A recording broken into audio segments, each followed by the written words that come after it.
Hello, hello. Hi. Welcome to the live stream. I forgot I don't have my fancy intro thing going right now, but so I am gonna read. I was I totally forgot that I was supposed to read this intro and went on my normal ramble about something else. But That's welcome okay. to our sick live stream on the intersection of art and AI. My name is Jay. I'm the AI art wizard, and joining me is my co-host Corey, the AI music sage, as our new titles have been adorned on us by the AI gods out there. So we'll be showing you how AI can revolutionize art and music, from generating mesmerizing 3D images to composing new sounds and styles. So you'll learn how to train AI. Well, actually, we're not going to show you how to train AI models. I don't know how to do that. To create unique and amazing things, just like training Pokemon. It's not that easy, but you get the idea. So join us while we discover the future of AI and the future of art and music with AI. Awesome. There's your intro. Thank you for reading that.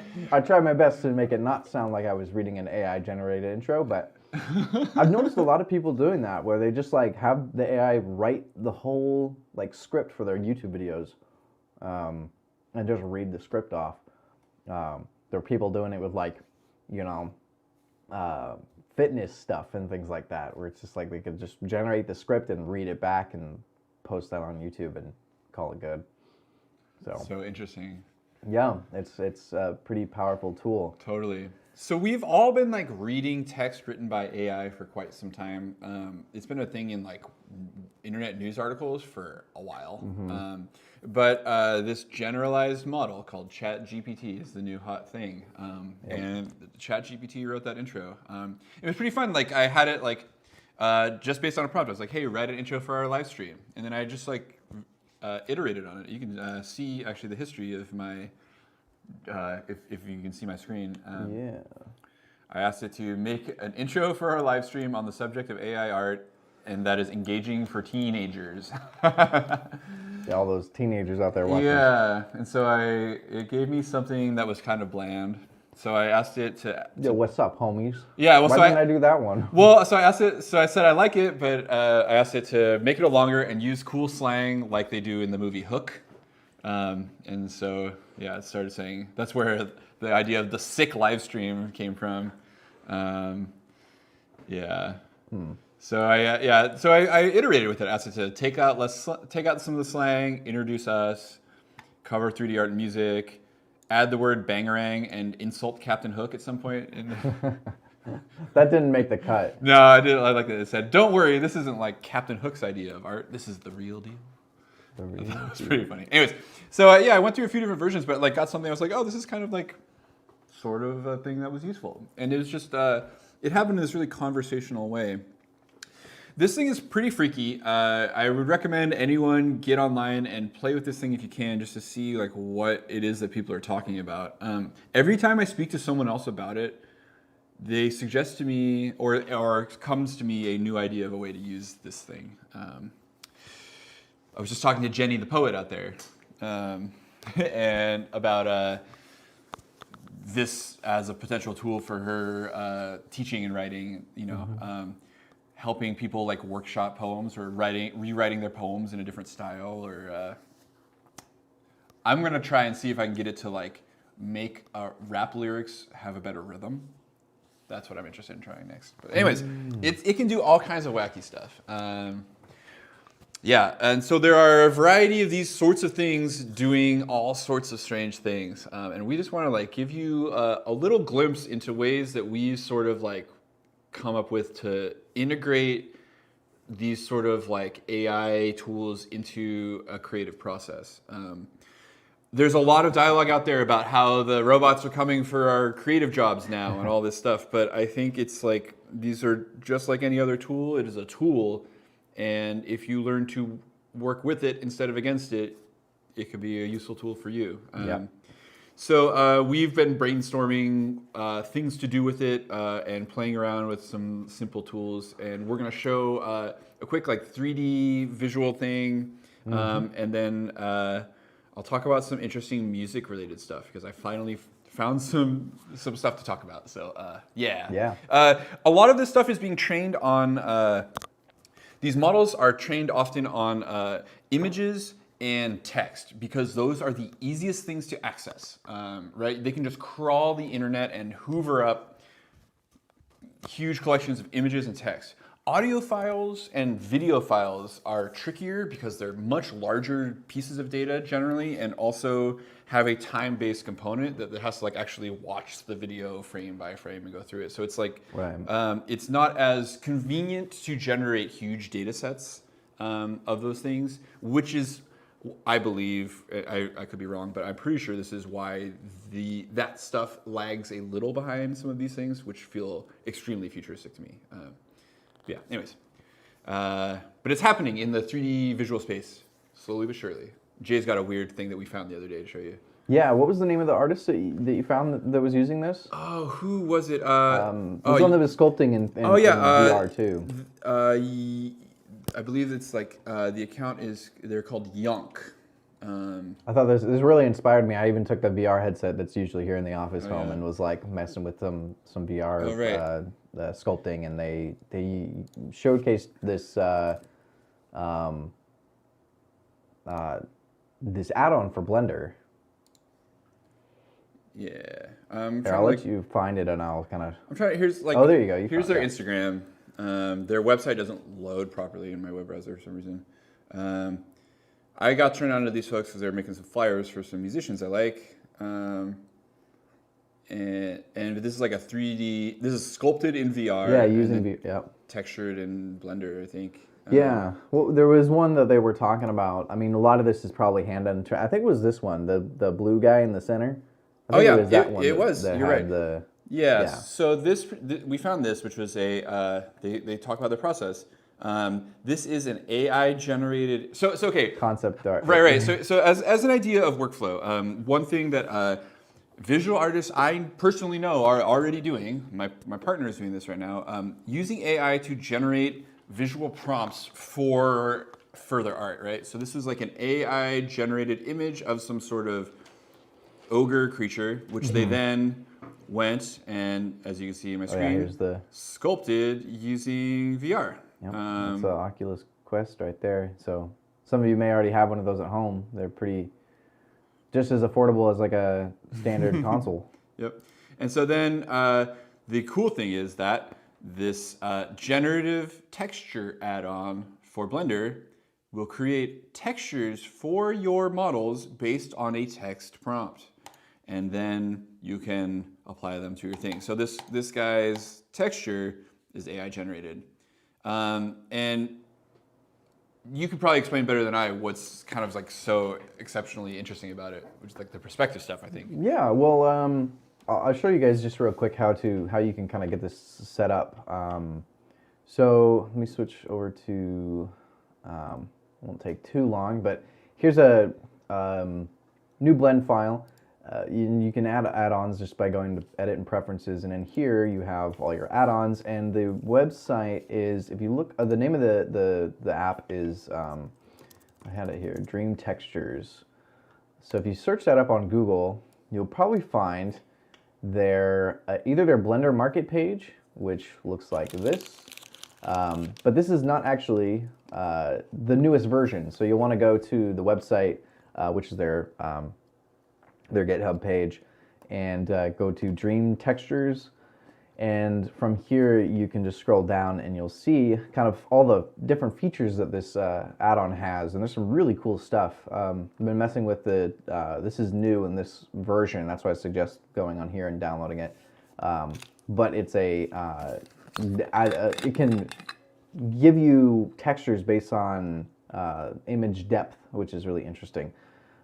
There's some other options that I haven't messed with yet, render passes and this sort of, you've probably seen this in some other AI generation stuff if you've been around and checked it out, where you can kind of add more to a piece of image, essentially expand it.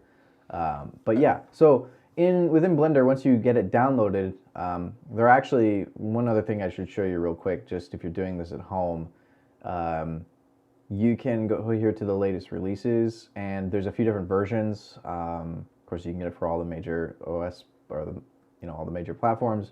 But I got the Windows one, and you can either get here. You can get the one the CUDA, which will render on your CPU. So if you don't have a very beefy computer, I wouldn't recommend this one necessarily.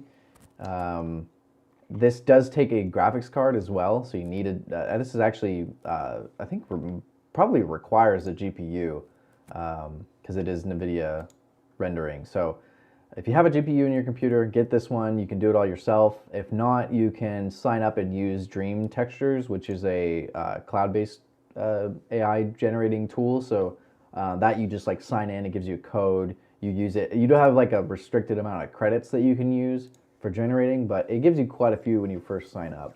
So if you want to mess around with it, you can.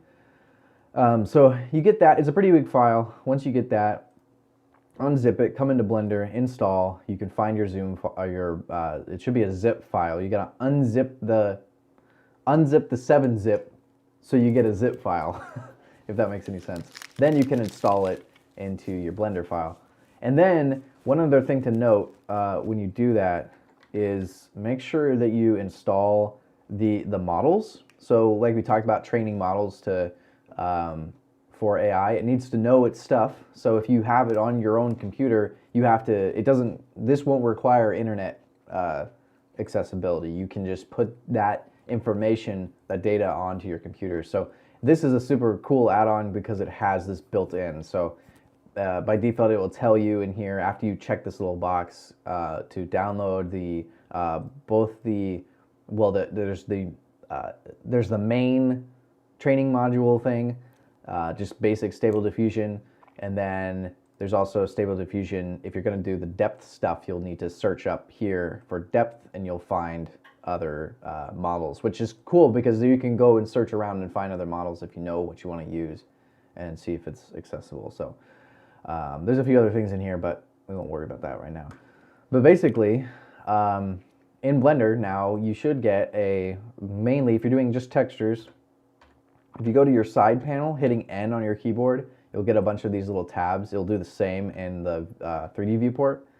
But you see Dream here, this is what we're looking for. Now they're different depending on which window you're in. So if you want to do a flat 2D texture, you need to be in this view here, the UV editor view or the image editor view. I believe you can do it in as well. So one of those other ones, and you can see they're totally different. There's there's some similarities, but they are different. So this one will give you the depth. You'll have to change your model, but I'll show you the 2D one first. So it's pretty much the same as just generating it on any website. You've got your different types of prompts. You can kind of have there's sort of different categories. Like obviously we're gonna make a texture. So let's do, the one I've been testing is the mossy brick. So, and we can actually make this seamless too, which is really cool. Oh, right. So you can tile it. Yeah, which is awesome. And then you can add some negative prompts if there's things you don't want. Oh, cool. Which is nice. You can feed it a source image as well. I haven't tried this yet.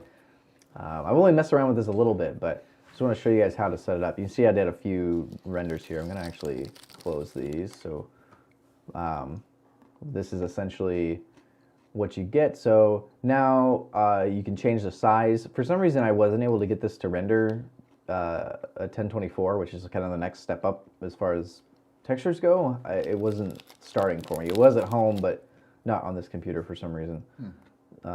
So there's a few more advanced stuff. If you're familiar with this, you can change like how many steps it takes, how many like different images it combines together, kind of thing.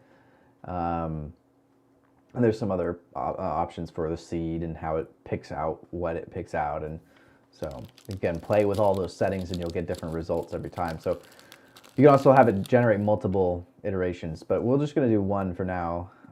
And once I start this, I can just hit generate and we should see it starting right here. It may take a second. I didn't restart it. It should work, hopefully. It was kind of being a little weird when I opened it earlier. So it's got a new process. Yeah. Oh, there it goes. Yeah. So you can actually see it. Dreaming away. Yep. Coming up with our mossy brick texture here. Starting to look a little mossier. Yeah, a little more like brick. Let's see. More like brick. Oh man, that's so fun. Oh wow. There we go. Hey. Kind of not the nicest looking texture, but you got to kind of mess around with it. And I got a really nice mossy brick the other day that was like, oh, this is legit. Like I used this in a project. I wonder if you could like prompt it like mossy brick like Skyrim or something. You know what I mean? Yeah, give it something more specific. Like just something Like like a yeah, castle or some something. style cue. Yeah. Because like these are like it's like this kind of looks like a mashup of every mossy brick in the ever kind of thing. Or Yeah, something. you might need more prompts. Or more, yeah. But this gives you a general idea, and then if you want to apply it to your model, it's just like applying any texture. It actually saves it as a. I wish it kind of saved it as your prompt name. Oh, it that would gives be it a nicer, but it gives seed you name? the seed. Yeah, so Yeah. we can name this just so we know what this is. And then over here, of course, just regular Blender. You get your base color. You plug in. Whoops, hit the little dot. You plug in a image texture. You go to this drop down, find your mossy brick, and then we'll need to switch into material preview, and there it is on our cube. I'm gonna adjust this. Let's see if it's actually seamless. Yeah, that's pretty darn seamless. Wow. It looks. That actually, it's like it's weird, but like at that scale, it's actually not that bad. Yeah, so I just scaled it up so it tiles itself. Yeah. But yeah, Man, it's the actually tiling looks great. really seamless. Yeah, I'm kind of surprised, honestly. Totally. So yeah, you can do a whole bunch with that, which is really cool. The other thing that you can do is using kind of it's a little bit more complex as far as how it renders things, but let me add some other shapes in here. Let's add in a cylinder. I'm just gonna add something to give this scene some depth, and then maybe we'll throw Suzanne in here since I haven't really messed with this. I'm not sure what kind of results we'll get. But what you can do is it will actually generate a image based on the depth of your scene. So depending on where things are located and actually where your camera is when you hit the render button. So let's go for something. Let's just add a few more things to this just to give it some variation. And then maybe a sphere somewhere. Cool. Well, let's put that up here. Cool. Okay. So let's just shade that all smooth. It's going to look a little bit weird, but that's okay. Once we put textures on there, it won't look as weird. So what we want to do is actually combine all of these into one object. It makes it a little bit easier. We can actually ignore it. Hold on. Let's hide that. There we go. We don't need that anymore for now. Actually, we might go back to it, but I'll show you here in a second. So I'm just going to join all these. Control J, that joins everything. Now it's all one object. And the interesting thing is you need to be in edit mode and select what you want it to apply the texture to. So I've got the whole scene selected right now. Now it says up here unsupported model. We have to change that to the depth model if you haven't downloaded that one. And these are pretty big, just mind you too. If you don't have a lot of space on your computer. How big are they? They're like both about 8 gigs. Oh, that's it. So I would have expected more. yeah, they're not massive, but if if you got a small, if you got a 128 hard drive or whatever, it eats up quite a bit. Absolutely. So I got to change the depth. That went away. I can change my prompt. If I don't want textures, I can do something else like concept art. Let's do like cyberpunk. I don't know what cinematic would be, but it might be interesting. Borg cube. Borg cube? Borg cube. Can you get it? B-O-R-G? Like from Star Borg? Trek? Oh, Yeah. Borg cube. Okay. Yeah, like a Borg cube. Okay. Is it one word or two? I would use 2 words. Yeah, cube. Okay. Their spaceships are giant cubes. They're just like exposed pipes, basically. Oh, okay. So I don't know. You can try something else. But no, that's fine. I mean, it will give us something. Yeah. So same options, kind of. You don't have an image thing to feed in, but you do have texture size if you want. Like I said, it wasn't working. Actually, I'm going to bring that back up where you can see our UV editor.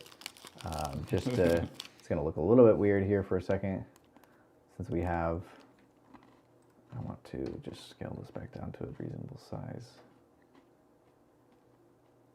There we go. They're all kind of mashed up right now, so we may want to, it's actually not going to matter. It's going to change our UVs. So that's one thing that's a little bit weird with this way of doing it. It projects the UVs. You'll see here in a second. So depending, it does change based on where your camera's at. So let me just put that right there. Okay, let's try that. So go back into, hit N on the keyboard. That opens up the property of the panel over here, and then I think we're good to go. So project dream texture. Woo! And then we'll give it a second. You can see what it did to the UVs. You guys Yeah. should, like, Oh, that's see fascinating. 2D plane. And then it just projects it on there. So you can actually do this. You can project textures like this in Blender without doing this. There is an option in the UV unwrapping stuff, but that's how it uses this. So it really is not like,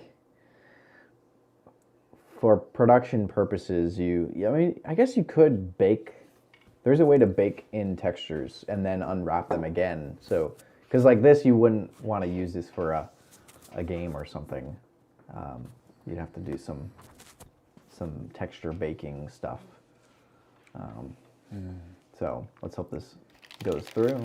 Yeah, when I was running some like stable diffusion models on my computer, like it was like every like third result would be just like noise. I did get a noise one earlier, but sometimes doing the cloud-based stuff is faster. Yeah. I think there was something buggy about the implementation, probably like an M1 Mac bug or something. So hopefully this will go. One would hope. Yeah. I wonder if it has to like dream extra hard about this board cube. You know what I mean? It might be like a... Unsure. Yeah, like if it's like trying to, I don't know, like if that's not a part of the, if that prompt doesn't pull up a lot of results in the in the subset of the whole data set that you're asking it to look at. Do you know what I mean? Yeah. I wonder about that sometimes. I don't know. This was like, I was having to like save and restart. So let's just save this real quick. We're not going to get too crazy with the music stuff. I just want to show y'all some weird things and share some ideas about how I would use them. Let me just try that one more time. Oh, maybe that will go. Yeah, there's it's still obviously not like super stable, even though it's stable diffusion. At least the diffusion is stable. Oh, there we go. Now it's going. Sweet. You won't see it here for a second. Actually, I'll turn on. There we go. Fun. So it does the same deal. And here in a second, we'll see it pop up over here too. It's gonna give us something. Oh yeah, board cube. It did its best. That's pretty. Oh, it's kind of projected there on the ground. Yeah, this is. So Yeah. Hey, it made Susanna Borg. It did a good job. Look at that. It gave Susanna Borg eye. That's great. So it picked up on the face. It saw that as an eye, or at least like a round thing that deserved a light. I mean, you know what a Borg looks like, yeah, Jay? yeah, see, look at the sick like texture though that it made. That's beautiful. Like this is, but see, it's kind of the same style. So I think what I've noticed is that I think that you're supposed to actually use this texture and not the 3D thing. Like the 3D thing, sure, it's cool, but like this, I've noticed some of the ones I was generating earlier, like the texture that it made looked cooler. So it's like using the 3D scene as a reference for the generated image instead of a 3D scene for, for a texture. Right.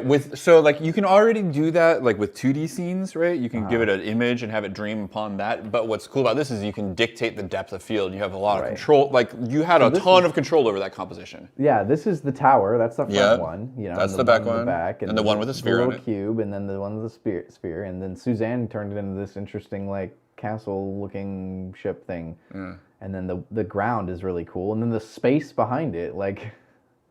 Yeah. So it actually that's pretty sweet. Because I think, like I said, the ones I was seeing earlier, the picture and the texture it made for us for the to be projected onto the image. This was cooler. So I bet if you had a more complex like 3D scene, you might get some more interesting results. Right, because this is like I don't know, some kind of cylinder. Like, you know, it's very unspecific. Right. Whereas I feel like it's sort of like Suzanne having more detail, even though the thing it dreamed up is not a monkey's face, it like maps onto her face like the way I would expect. Like if you look at it, like that looks like a Borg character's face, like with like weird crap on it and like one eye that's like different than the other eye. Like it's fairly accurate to the canon.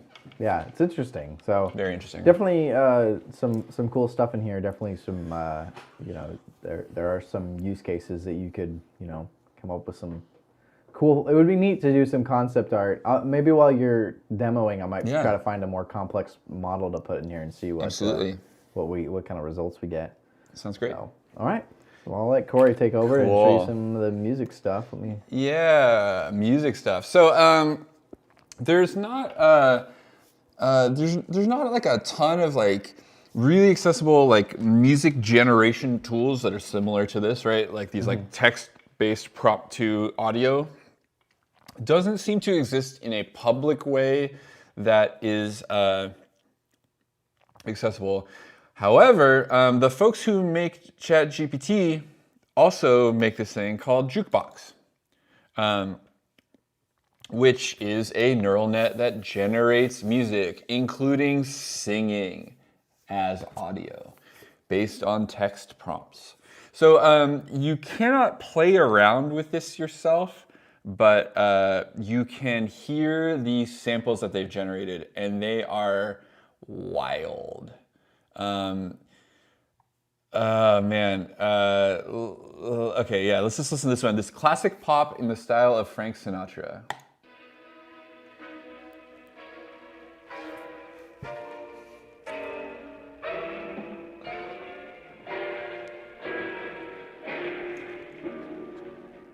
It's Christmas time and you know what that means. Oh, it's hot tub time. As I like the tree this year, you'll be in a tub. Oh. As I light the tree this year, we'll be in a tub. It's the lyric. It's like this is, and you actually see, this display. It's showing you what portion of this lyric. So this is I believe the functionality here is that these lyrics are input. I don't know. These are probably. I'm guessing these are probably generated by ChatGPT. And then you can see the highlighted words. I'll see if I can make this a little. Oh, I can't make it any bigger apparently. Oh, it's going to re-render all this stuff. Okay. I can make it a little bigger, and maybe you'll see a little better. The lit words are the words that it's dreaming on at that moment. It's Christmas time, and you know what that means. It's hot tub time. It's hot tub time. Oh, it's hot tub time. As I like the tree this year, you'll be in a tub. Oh, it's hot tub time. So I'm pretty sure that Frank Sinatra never sang a song about hot tub time, but there it is. That's his voice. Unmistakably the voice of Frank Sinatra. Some of these are way worse. This pop in the style.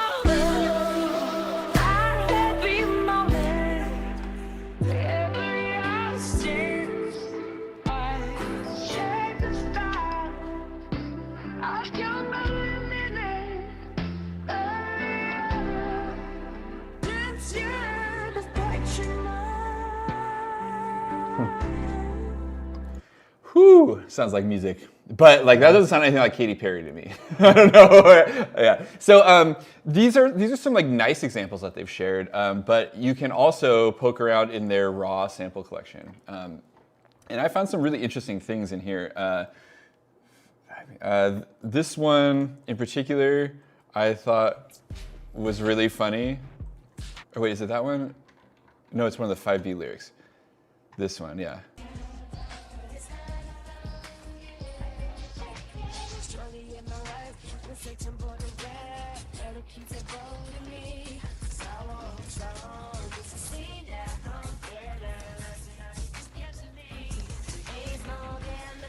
It's just so wild. It's got this, it's very much like the aural equivalent of those like deep dream images, like where it's just like just all kind of like morphed together and wrong.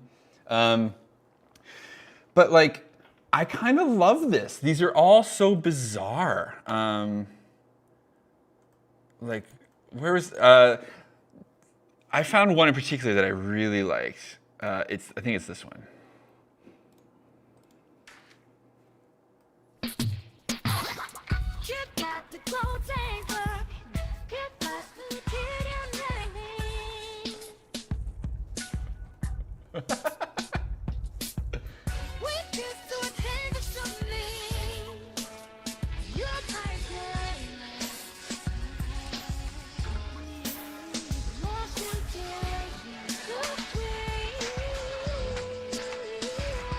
Oh man, it's so trippy. It's really interesting because it's like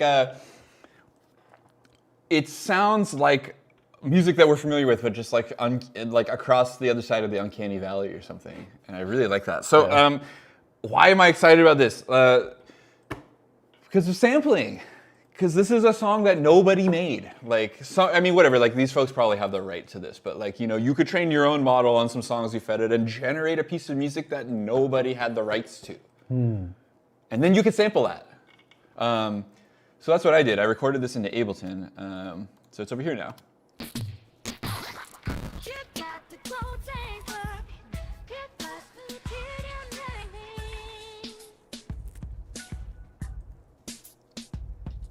So this is cool. Like I could flip that into I'm inspired by this thing. I think it's really interesting sounding. But this sound is only like as useful as I can like get stuff at it. So I think some of y'all are probably aware of this already. But there used to be a truism in the world of audio where people like a common thing would be like, "Hey, how do I get this song without the vocals? How do I take the vocals out of this song?" And we would always say, "You can't unbake a cake.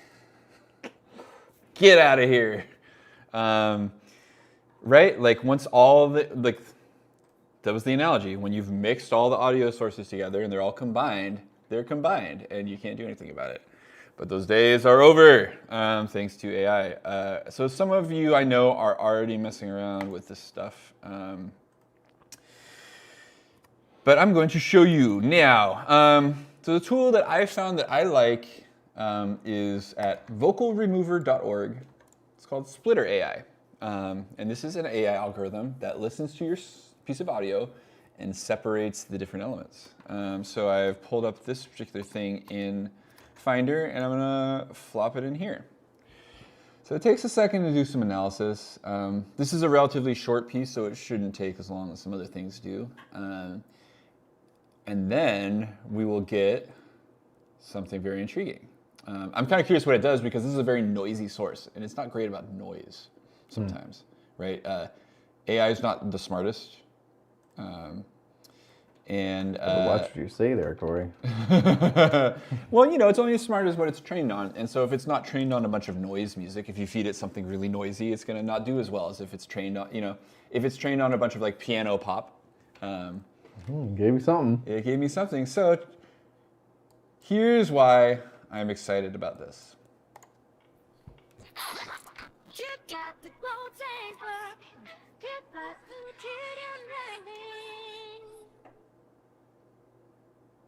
Pretty clean. Yeah, that was impressive.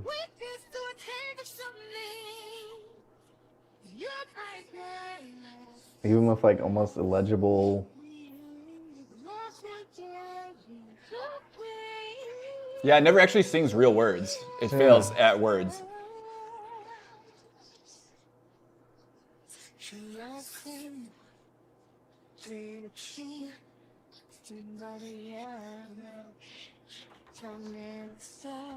It's really impressive.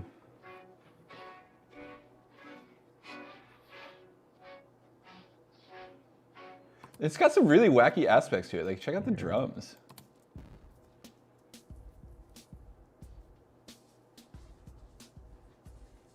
Like, these are good. They're weird.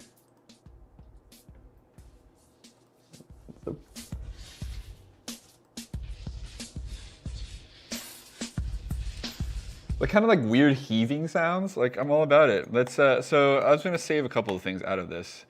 Save the drums. We can save the vocal.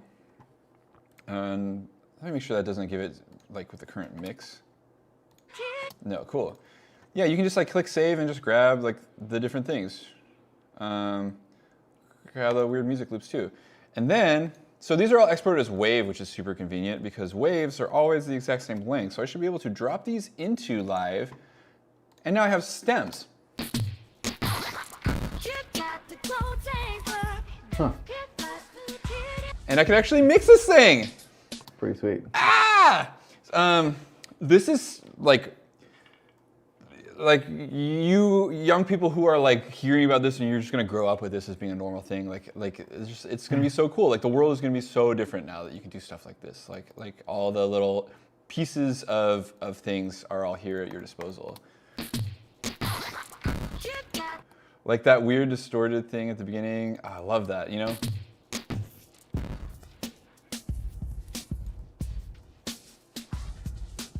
So good. You know, I could lop that thing off, like just slide this guy over, click that warping on, warp from there. Yeah.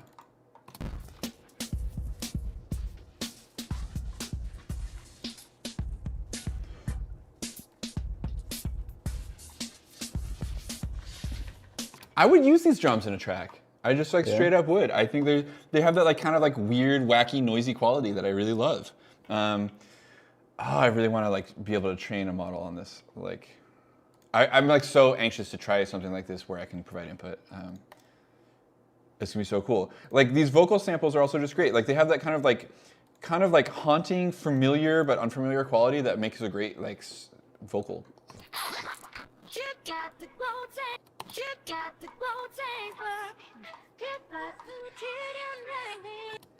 You know what I mean? Like just like loop that, and like that's a vibe, you know. I think it's so cool.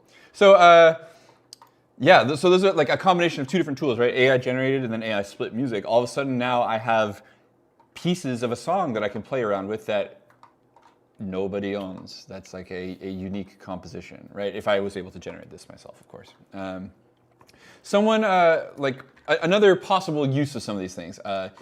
I'm kind of curious if we can do this in ChatGPT. So Quentin, one of my students, was pointing out that you can use this thing to generate musical patterns. And so let's see if we can like get it to write us a chord progression. Give me a chord progression that sounds like a UKG song.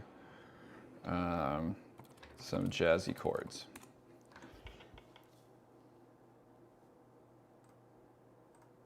This is just like autumn leaves. No, boo. This is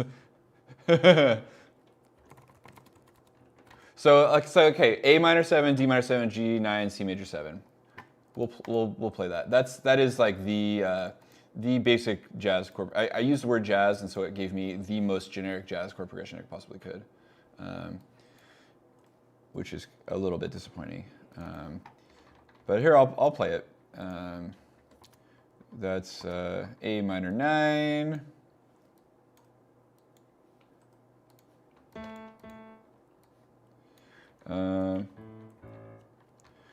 And then we're gonna duplicate, A minor.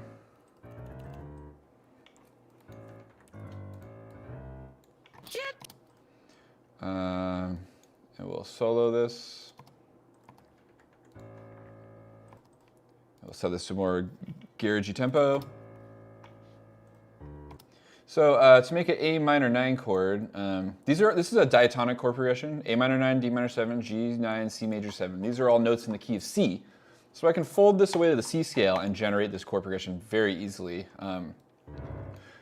I can do, like, since these are all the roots of each chord, I'm going to copy paste up, up. Now there's the third.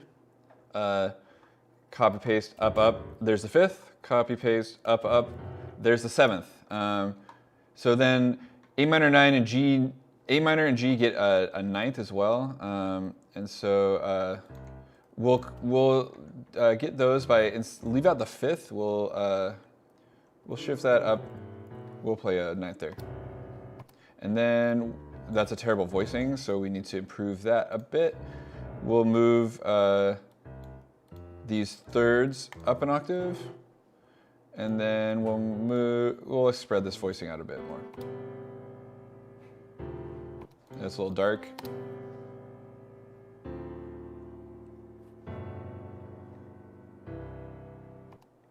I don't like that voicing.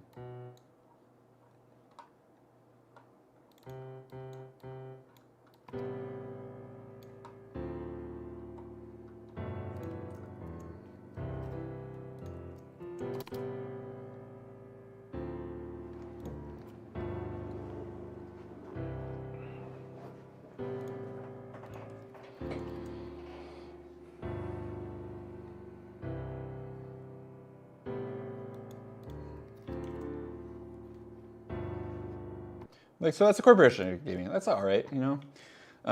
Let's see if we can get to, like, do something a little more interesting. Something more contemporary.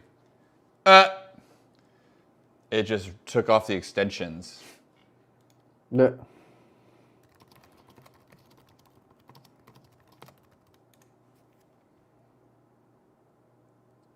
It's really not very creative about these chord progressions.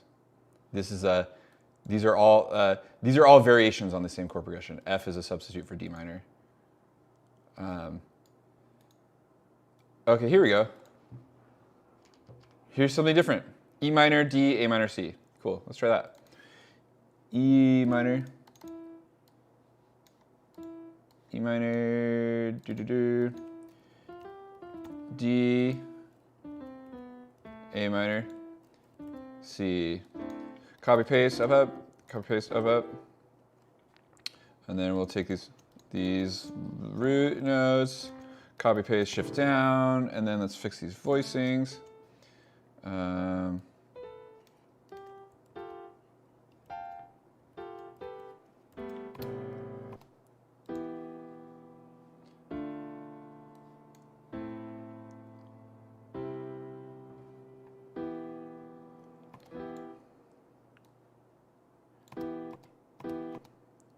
I don't know about that. It's whatever.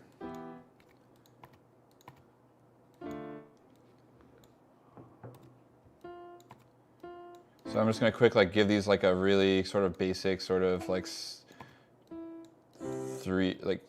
group of three rhythm kind of thing.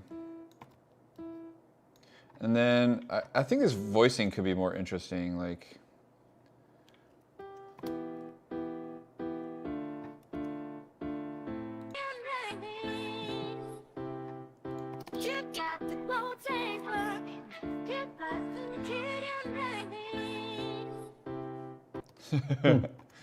Oh, whatever.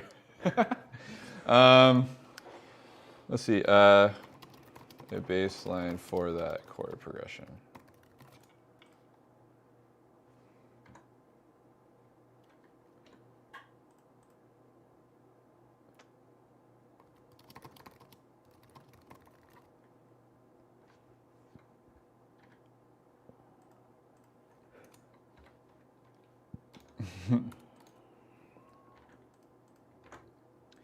Yeah.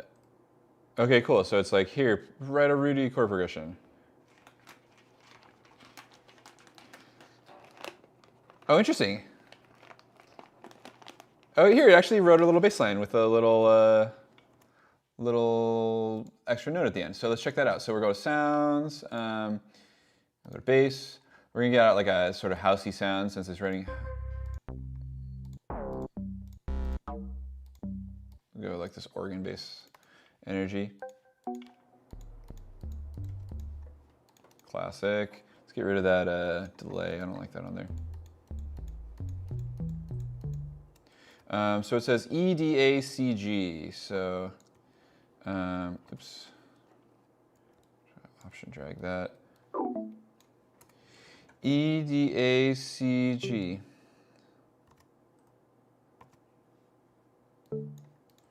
I'm gonna take a little bit of a.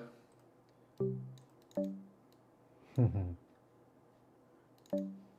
gonna take a little bit of advice from this other thing and do this idea where it like uses the root and then the fifth of each one. Oh wait, it actually really incorrectly it says that E is the fifth of F. That's really weird. It really failed actually at writing that one.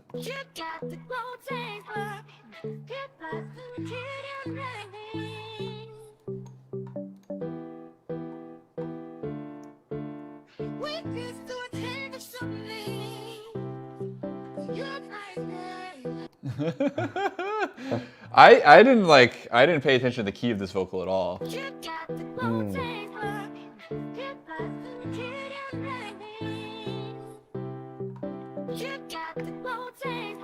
So I wonder if there's like a thing like going on where it has like a preference for the key of C, you know, like a lot, just because it's like simple. Like it noticed that like it gave me key of C chord progressions.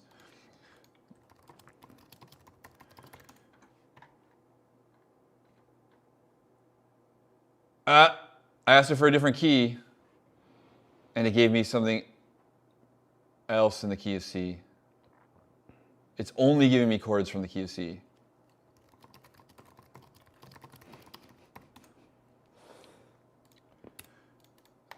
If I ask it for specifically the key of E flat.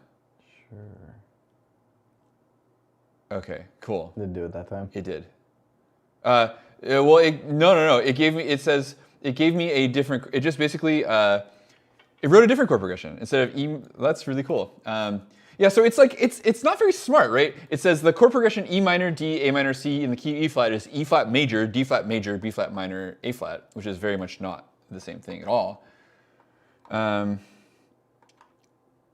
It lowered these ones by a half step and then raised this one by a half step, and then changed this one completely. That's kind of cool, actually. What does that sound like? All right, we're gonna have to get out of here in a second, aren't we? Oh, we're getting close. We are getting close. Anyways, I feel like I'm engaged over here. I'm like, man, I want to do this some more. This is so fun. As anyone who's watched me on the stream do music stuff knows that I really like to do things. I like writing prompts. I'm fond of any technique that like gives you like prompts a concept. And I think it's a really useful thing. Anytime you're working in music, just like have some sort of outside influence. Like a lot of times we take influence from like other things we're listening to or whatever, but I like literal writing prompts, like this sort of thing, where it's like, sure, I'll use your chord progression computer. I'll try that.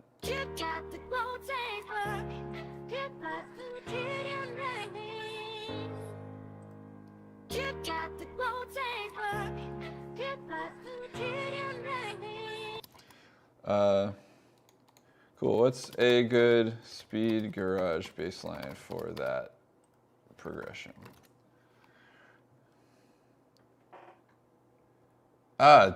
Gave me the wrong chord, but oh hey.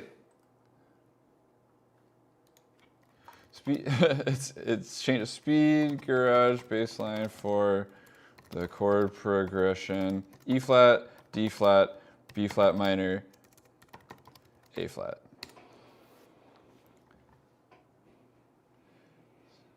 Cool. Let's try this. Syncopate pattern E flat, A flat, D flat, A flat.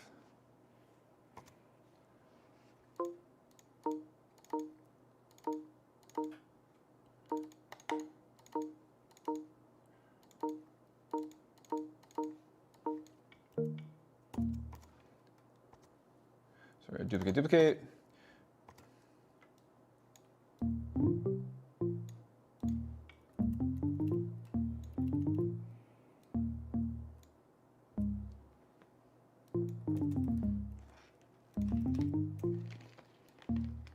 And then it says there's some A flat, E flat.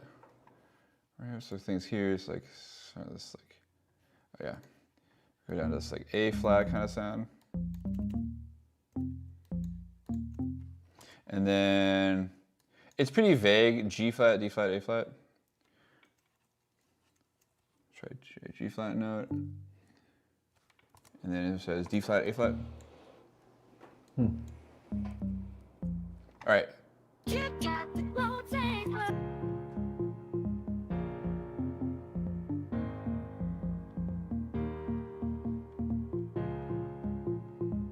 That's a cool one.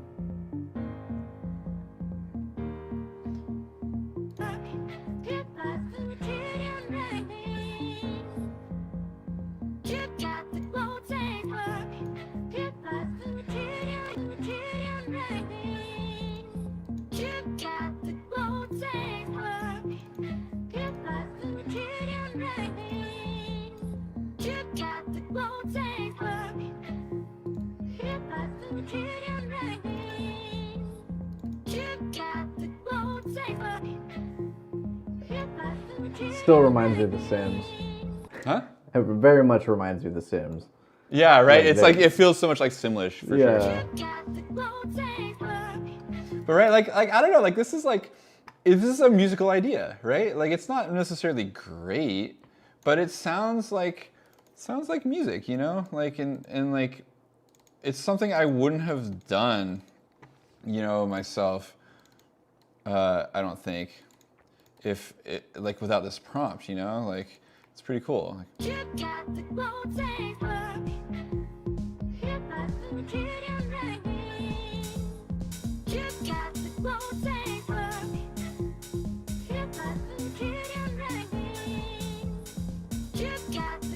AI generated dance music, everyone.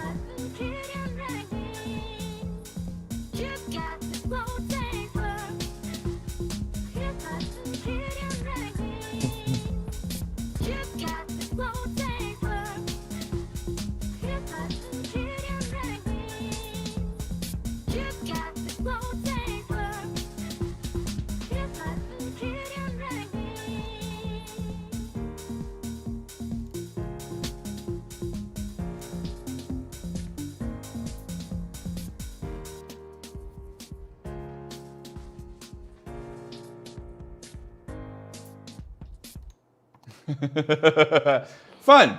Yeah. Cool. AI. So, you know, it can be your friend for sure. Like, it's really fun to like, I'm having fun with ChatGPT, like trying to like poke at it and find its like edges of like what it's capable of. Like, it's really not great at doing this music generation stuff because it doesn't seem to be actually have an awareness of music theory. Which makes sense if it's crawling the internet and just looking for musical advice. Most, like I'd say, a good number of the people out there on the internet putting out musical advice have no concept of musical theory either. So it's only as smart as what you feed to it. So got to train it on my old textbooks or something. Right. There you go. Yeah. Anyways, Cool. I hope you found this as interesting as we did. We were both having a ton of fun, like just exploring this stuff and like trying to figure out like how it can be useful for us, you know.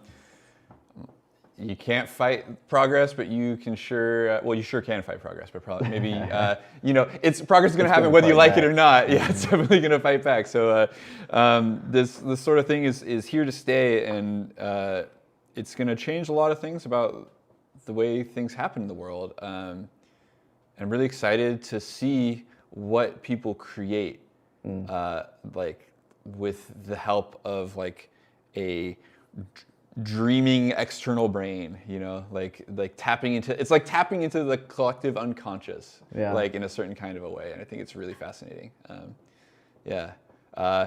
If you found this interesting, let us know. If you know any cool tools that you think that we should know about, comment about on this video, please. Like, we would love to like try new stuff. Chat us, find us on the Discord, and let us know all that stuff. Yeah. Sweet. Yeah. I'll show you this. We got like a minute here. Oh, cool, dude. This one turned out kind of neat, I thought. Yeah.